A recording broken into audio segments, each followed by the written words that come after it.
Hi guys, in today's video we're going to take a look at Unit 1 Rational Numbers Review Problems 20 through 22. Let's go ahead and get started. In problem 20, a cookie recipe calls for 3 1/3 cups of flour. A cake recipe calls for 17/4 cups of flour. How much more flour does the cake recipe call for than the cookie recipe?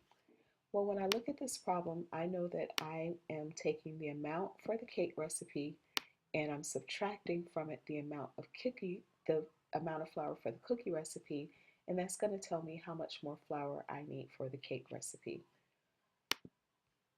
So I know that I'm taking the amount for the cake and subtracting from that the amount of flour for the cookie recipe. Now that I know what I'm looking for, I can go ahead and begin to plug in numbers. So this means that I'm going to take 17/4 cups of flour and subtract from it 3 1/3 cups. So let's go ahead and do that. We have 17/4 minus 3 1/3. Now once I have that, I see that one of these is an improper fraction and the other is a mixed number. So I want to change them both into improper fraction. So to do that, let's change this and we'll do 3 times 3 is 3 plus 1 more is 10. So this becomes 10 over 3 minus, bring down the minus sign and bring everything else down. Now I notice that these have different denominators, and in order to subtract fractions, you have to have the same denominator.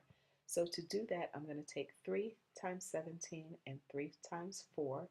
That will give me a common denominator and an equivalent fraction for 17/4. Then I'm going to take 4 times 10 and 4 times 3, and that will give me an equivalent fraction with a common denominator for 10/3. So let's go ahead and do that. 3 times 17 will be 30 plus 21, which is 51. 4 times 3 will give me 12. And on the other side, 4 times 10 will give me 40. And 4 times 3 will give me 12. And 51 minus 40 will give me 11/12. So now we can go ahead and answer that question. We can say that the cake recipe calls for 11/12 more cups of flour than the cookie recipe. All right. Again, whenever you're doing word problems, it is a good idea at the end to answer the question in a complete sentence. Let's look at the next problem.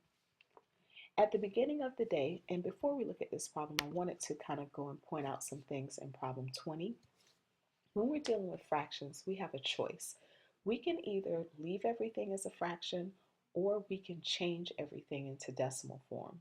And the numbers are going to dictate to you which one is going to be easier. So for an example, in this problem, we noticed that one of the ingredients was measured as 3 1/3 cups. If I change 1/3 into a decimal, I'm going to get 0.3 repeating. And 0.3 repeating is just an approximation of 1/3. I don't get an exact value. So if I want to get the exact amount of flour, I'm going to go ahead and leave this as a fraction. That way I get exactly 11/12 as my final answer. Now when we get to problem 21, we're going to notice that some of the numbers are in decimal form and others of the numbers are in fraction form. So we're going to have to make a decision about whether we should leave everything as a decimal or if we should change everything into fractions. So let's look at the problem. At the beginning of the day, the stock market was 28.7 points.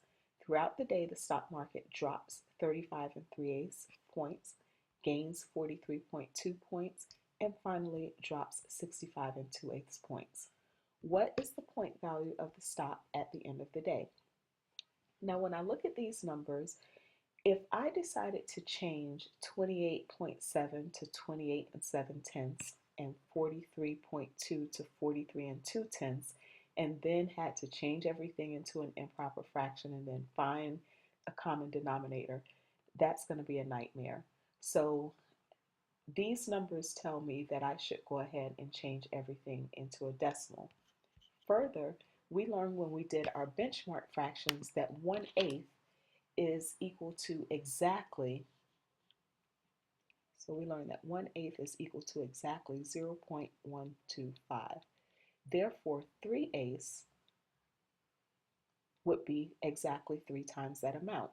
3 times 0.125 is going to give me 0.375.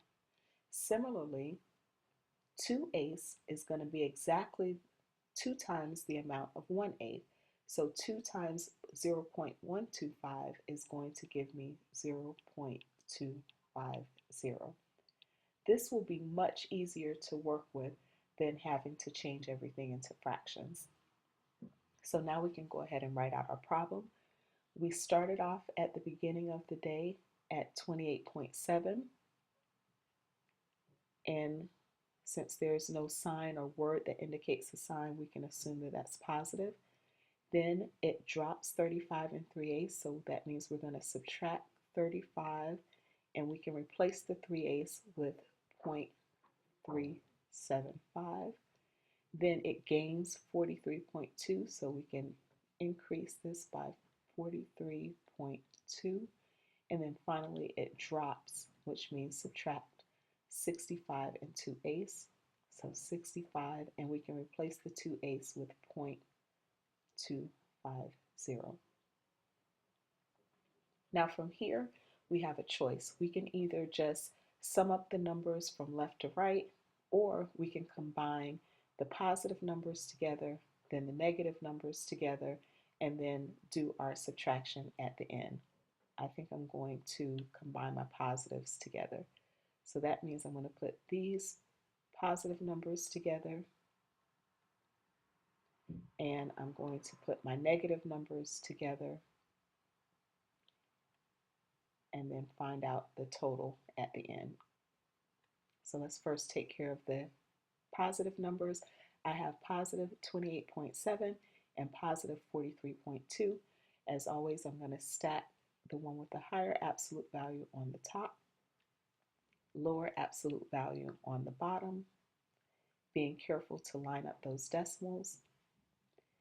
And since both of these are positive, we're going to add up the numbers and keep the positive sign. So 2 and 7 is 9, 8 and 3 is 11, carry the 1, 2 and 4 is 6, plus 1 more is 7, and all of this is positive. Next, I'm going to combine my negative numbers. So again, I'm going to stack the one with the higher absolute value on the top. So negative 65.250, lower absolute value on the bottom, negative 35.375. Since both the signs are the same, I'm going to add these numbers up, and notice I was careful to keep those decimals lined up. So 0 and 5 is 5, 5 and 7 is 12, carry the 1, 3 and 2 is 5, plus 1 more is 6, 5 and 5 is 10, carry the 1, 3 and 6 is 9, plus 1 more is 10, and all of this is negative. So now that I've summed up my negative numbers and my positive numbers, I can go ahead and find the difference between the two, or actually add the two together. So I'm going to take negative 100.625. Again, I'm putting the one with the higher absolute value on the top, lower absolute value on the bottom. Be careful to line up the decimals. And I can fill in these missing spots with annex zeros. Since these signs are different, I'm going to go ahead and subtract the numbers.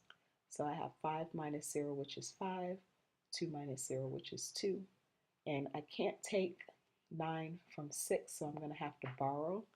So I'm going to change this 100 to 99, bring this one over. So now 16 minus 9 is going to give me 7. 9 minus 1 will give me 8.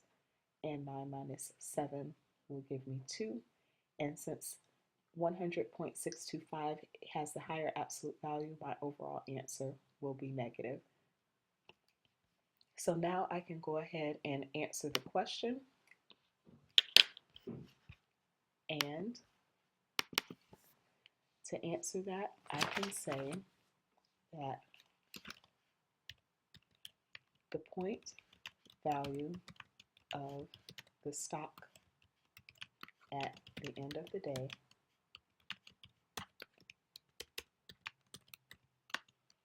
is negative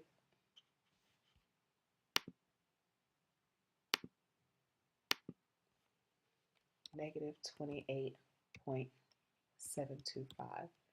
Now, if I did this as all fractions, negative 28.725 is the exact same thing as negative 28 and 5/8. So either one of those would be acceptable answers. And again, if you decided to do this problem by changing everything into a fraction, you should have gotten negative 28 and 5/8. Let's take a look at the next problem, 22, the next and last problem. And here we have a recipe for bread calls for 2 3/5 cups of flour. John has already added 1 1/3 cups. How many more cups does he need to add to complete the recipe? So we know that we're going to subtract these values to figure out how much more is needed. So let's go ahead and start with the larger value, which is 2 3/5.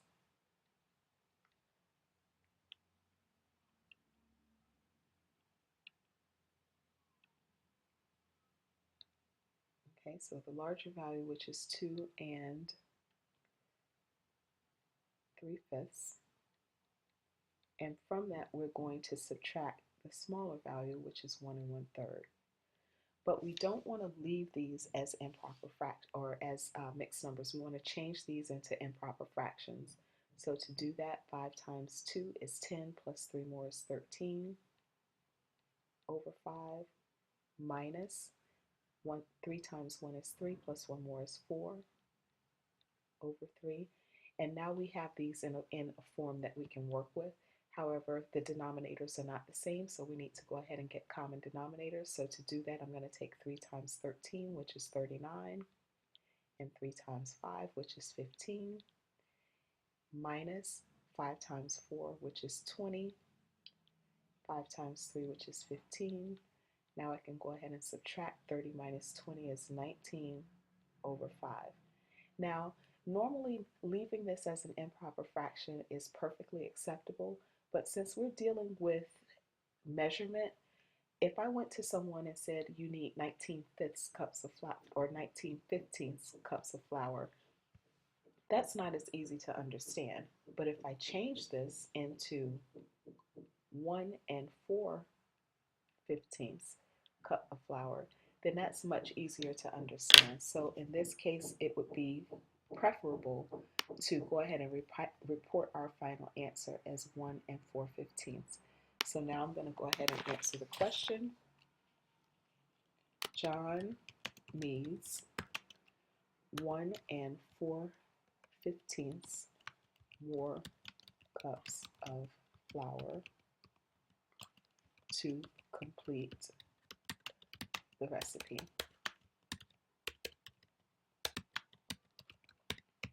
All right, so I hope this was helpful, and if you have any other questions, let me know. In the next video, we'll continue taking a look at our review packet to prepare ourselves for the unit exam.